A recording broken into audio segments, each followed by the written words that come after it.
That last pick for Ninjas Pajamas, Gunnar, quite a good Pugna player, but I think it's much harder for them to play this game than it is for VP. Meanwhile, no one in the mid lane does manage to force out the glyph just off of this siege wagon, does get a decent amount of damage, really pressuring this this Pugna. And I think the Pugna, he kind of needs to have a strong laning phase, right?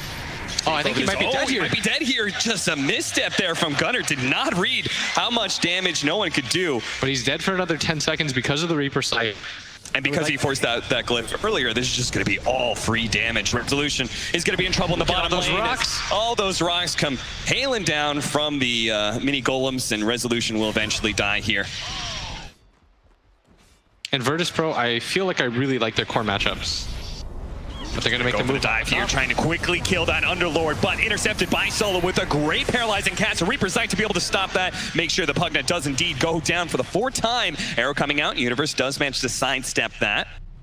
Virtus Pro moving forward with their Moonlight Shadow. Don't really have any additional catch, and if they're not careful, Nip may turn around and try and kill no one, but TPing in from the Faceless Void. No Chronosphere just yet, but it does have the time dilation to be able to slow down Viver, catch him. Meanwhile, the Pit grabbing the Ember Spirit momentarily here, but he's going to be able to jump into the cliff area and TP out just fine. You think, like, well, things are going perfectly fine. I'd say VP are playing a little bit more passively than I'd like. Maybe thinking about the Chronosphere, but the Decrepify's already gone off. Epileptic Kid is going to go back in. Now the Decrepify's gone, life drain's done for. He can slowly beat down this Pugna with a small helping hand from Solo. It could be an advantage here in positioning for Ninjas of Pajamas as they smoked up with 3. They're going to take over this high ground area. No one is getting close to it. The smoke is going to break here, and they're going to start their initiation onto no one while simultaneously trying to slow down this Void. Void is going to go the Primal Road. They actually do manage to blow up that Necrophos. Resolution's going to be up next. He tries to get off the DP away, but that's not going to happen. No Dark Rift for you. And now Virtus Pro going to have to use their Chronosphere defensively. They haven't taken a fight. They thought that they would just give up the tower for free. NIP correctly made the decision to defend it. Oh, and this is, I'm not sure about this one. Virtus Pro, they're going to try and defend their tier 2, but immediately Resolution is jumped on, and from a distance, they're going to be able to drain him down. The BKB from Skeeter once again coming into play, locking down Epileptic Kid. They need a bit more burst damage, though, to go on that carry Void. And if they caught him away from his team, it would have been perfect, but now he's a little bit close to them. They're going to run into each other immediately. The Guardian Greaves taking off that stun, and an arrow, beautifully placed, is going to be able to lock down Skeeter, but he does have an Aegis, so they don't want to overcommit for this kill. They're just going to try and finish him off the old-fashioned way. Right-clicking him slowly but surely, but he does manage to jump himself away, resetting a little bit. Epileptic Kid still looking for his Chronosphere, though. Skeeter's going to reset with a TP and come back into this fight. Maybe around the shrine, which is where Virtus Pro is moving towards. Skeeter immediately jumps in as they do manage to burst down that Witch Doctor almost immediately. Another arrow lands onto that Ember Spirit, but Virtus Pro, they're making their way out of here. It's now the team being able to finish up. Peter almost going down. Got the roar on the Void. Just go down. He's going to fall here with the BKB activated. Barely managed to get it off. Turn around. Time walks off. A little bit of damage. Looking for the Chronosphere still, but he doesn't feel good about it. Skeeter still has that Aegis. Skeeter's just playing on the front lines, forcing action out of Virtus Pro. A time walk away just barely gets Epileptic Kid out of that damage areas.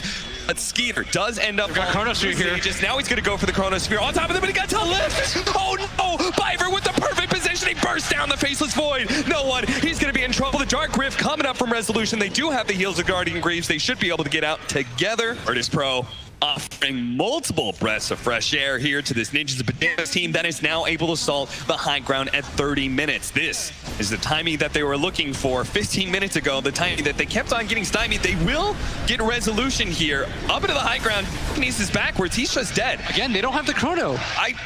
There is no shortage of damage when you have a Pugna. I actually can't believe that VP are putting themselves in position, and I mean, credit to NIP.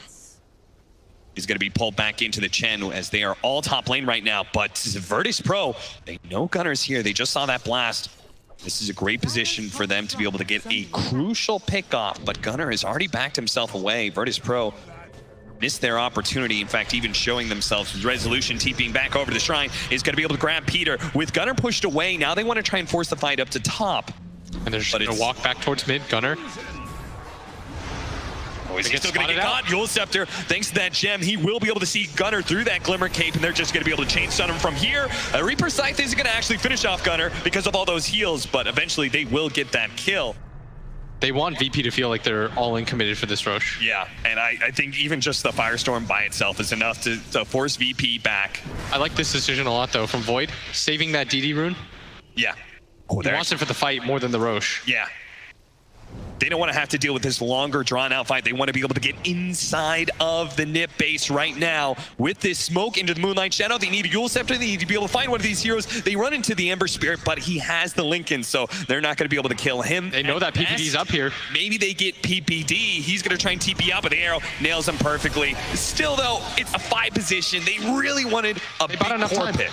They bought enough time for Gunnar. Yep, he did not have to blow his buyback. Maybe Peter may have to do that, but I just doubt VP's going to be able to actually go for Roche this point. Still, it is like the game just being drawn out. Solo just running down river like that. Maybe they could have still Roche. They sent the Underlord to deal with that down there. I haven't really seen the map move too much.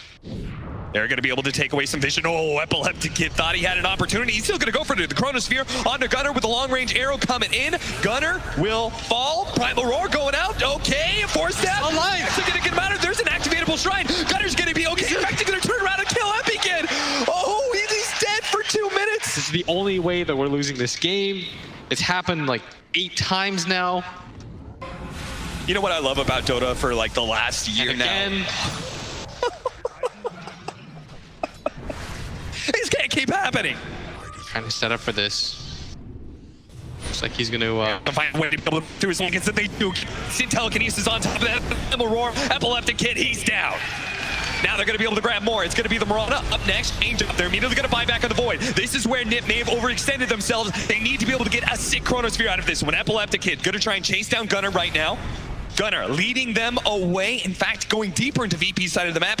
Yes. Because so far it's just been somebody gets picked off. Oh, there it is. He's going to jump in, go for the Chronosphere. That's going to be able to lock down Gunnar.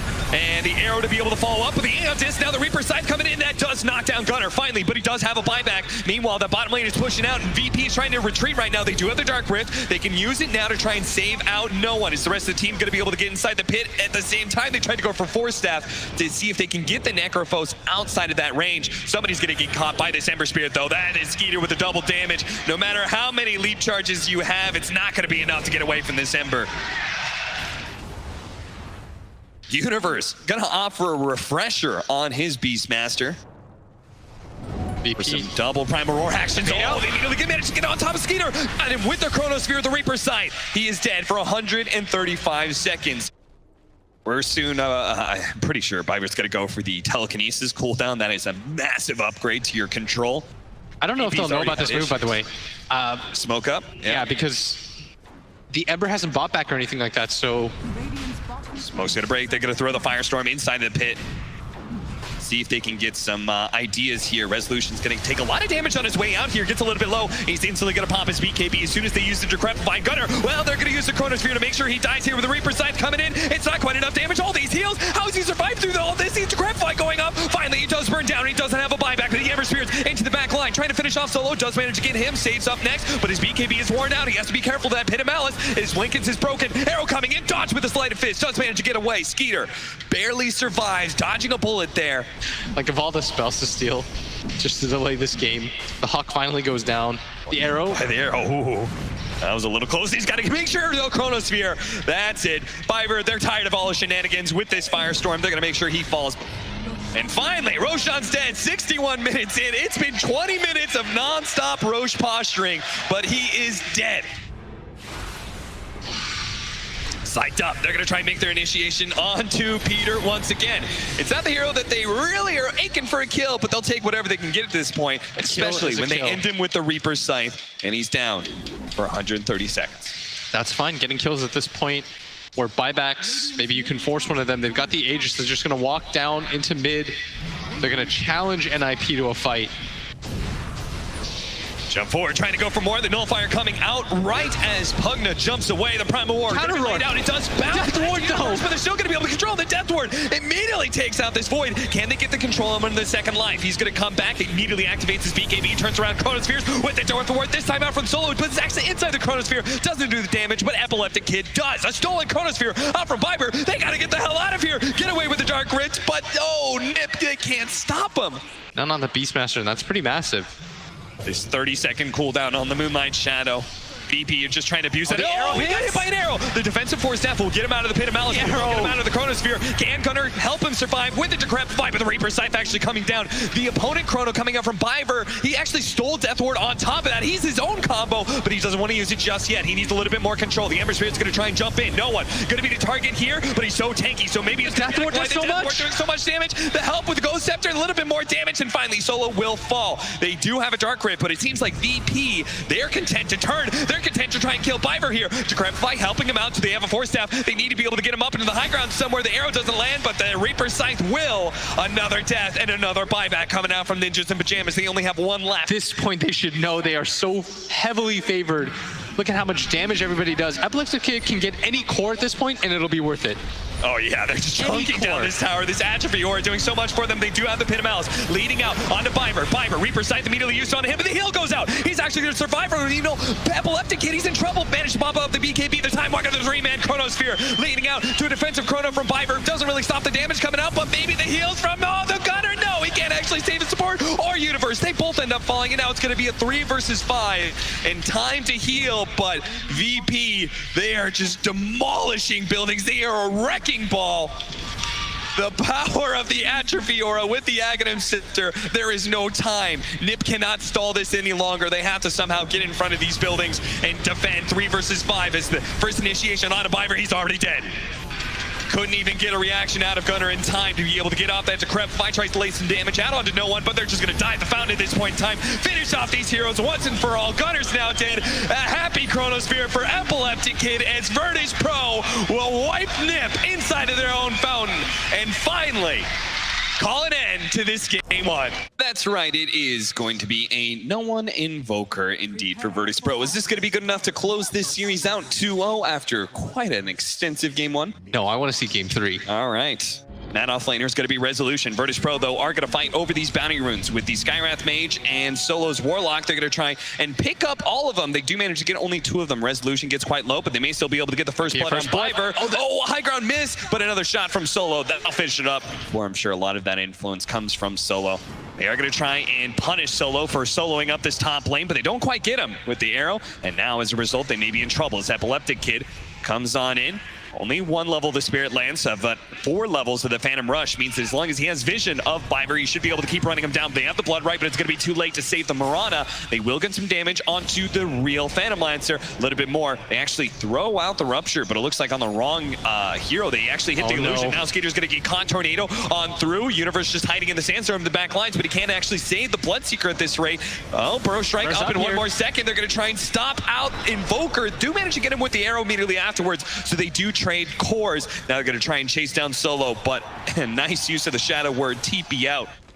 Start finding these Rupture ganks. They're going to try and set up on mid if they can get the right opportunity here. Maybe a quick kill onto no one with the use of the Blink Dagger of the Tiny. The arrow comes in. The Rupture as well, all being used to make sure that no one can't go anywhere and will die to the Blood Right. But now the turnaround with a Warlock Golem being dropped in. A beautiful Fatal Bond latching onto all 4 of these heroes. If they actually can just see him.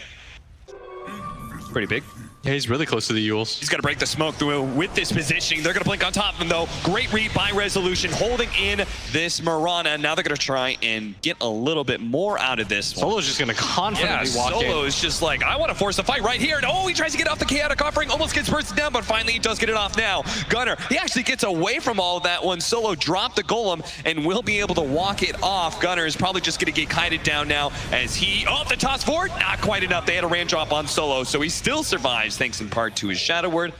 What I kind of appreciate is that VP has a strong read of how Nip want to play, and so they're 5-manning constantly. And there's just they actually see Epileptic Kid. Yeah, this would be massive. They're going to lead off with a follow-up Burrow Strike into that freezing field. So much AoE damage, but Epileptic Kid, he's very tanky. He's got a Hood of Defiance plus 2 Wraith Bands. Know which one the real one is, though. Which one the real one is. They're going to Rupture him up. Blood Right him as well. No opportunity to be able to Doppelganger. Tornado coming in, but it goes to the Bloodseeker. It went on top of the Sand King instead, but they needed to stop the damage up that carry. Arrow hits very low. A blink forward from Resolution, dodging that avalanche, a toss away from Gunner's going to be able to buy Biver some time here. Dire's bottom tower has fallen.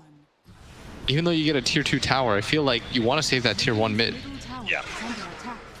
especially since they did manage to get the bottom tower at the same time, thanks to a heavy creep wave push back over to the top lane. We're going to follow our Bloodseeker, who's almost dead here. The Death Flash isn't quite enough. The Burrow Strike comes in, but it's not enough to be able to save the carry of NIP. Skeeter dying like that has now just led Universe to his potential death. The Avalanche coming out. Now the Rock is going to be dropped right as 2 cores show themselves. Gunner's going to try and TP away, but they all went for that because the carry of Ninjas in Pajamas got caught in the first place. One by one, they all come tumbling down. I don't know if NIP will see this coming because there's no Warlock Golem, so maybe they think there won't be a fight. But catch them in the tree line. They're going to be able to go for the tree line in. Managed with the Tornado to be able to grab a couple heroes as well. The Crystal Main just doesn't die fast enough, and Bot is going to be in a bit of trouble. They do have how strong this PL is. He is so big right now. He's ripping through these heroes with that physical damage. None of them really stand a chance. He just like popped them 1 second after the other. There was no way they could have anticipated VP was going to be there. Setting up right now on Biver, and Biver not really sure what to do, struggling to slowly run back, but eventually some of the VP heroes may get here. Save's going to move forward with his Glimmer Cape. Universe just waiting for no one to show himself somewhere. He's going to pop that dust. Does manage to find him. The follow-up with the Rupture is there, so no one just has to stand inside the silence. But Resolution's waiting for his opportunities. Counter-initiate, but he goes into the Avalanche, so he won't be able to get the call. Now the Epicenter is out, slowing him down a little bit, but in for the back lines. That Phantom Lancer, the freezing field protects the Crystal Main a little bit, slows down his Deleth, but eventually he will die. Now it's going to be Gunner cleaned up as well, unless the Moonlight Shadow. Do they have any vision? They're going to be able to get the call onto him. That will reveal Gunner quite easily. So you got the level 20 talent. So Zola can just kind of run in, get two golems out with his death. Burst Strike, only going to hit illusions here. But Universe not in the best position to deal with the tower push itself. Sandstorm wanted to be a little bit closer so that it could actually affect the creeps. Yeah, or even just start whittling away at Phantom Lancer's health. Tries it again, Blood right into Arrow. It's a good opportunity to get a little bit of poke damage, especially with the tossback and the Rupture, but he does manage to doppelganger forward onto the goal. Oh god, Gunner's just dead, and now they're going to be able to get the Mystic Flare to finish off the Crystal Maiden, instantly buying back. Virtus Pro, though, have extended themselves quite heavily. Epileptic Kid, another doppelganger out. The Rupture is run out, and he managed to get a bash onto Gunner. Don't tell me he's going to finish off Gunner twice. No, the Avalanche will make sure that he loses his Aegis here. The Freezing Field on out, immediately canceled, though, by that little bit of Cold Snap now called up, and Epileptic Kid gets that kill on the front lines. The carrier Virtus Pro seems to be unstoppable, and that's why Universe tries to go for the backline, tries to finish off Save. That Skywrath Mage, he may not actually die here because the protection coming out from his team as they reinitiate off of Resolution and no one, controlling up Universe. Not looking KB is still on cooldown. They could just back away. They don't really need to take this range Rax, but they're going to hard commit for it anyways. I mean, they still have tier 2s up. There is really no sense of doing this. Okay, well, if they can get the kills and get out, it's fine, and they should be able to get the kill on Gunner. He's dead for 75 seconds, but a Burrow Strike, Resolution, and Arrow as well. A Rupture on top of that. They are really throwing all their spells at one hero, and they can't fully commit. They're going to be able to use the BKB, but Resolution's just made himself so tanky, and they might be able to get Skater who dies. Resolution will die to the Burrow Strike, yes, but the carry of Ninjas in Pajamas is all gone. That means the Phantom Lancer, well, shit, tier 2s are still up, but maybe we can just go tier 4s. Rezo gonna buy back. They finally spot him. No way to dispel this out. Buyback from the Mirana, but Universe is dead now. It's just the 2 supports who are going to try and defend against this. Now it's only Biver who has to leap his way into the trees. He doesn't want to give him the rampage. They just go straight to the fountain, and they call GG to deny the rampage. A spiteful loss for Ninjas in Pajamas as Virtus Pro walk away with a much cleaner Game 2 victory. Oh yeah.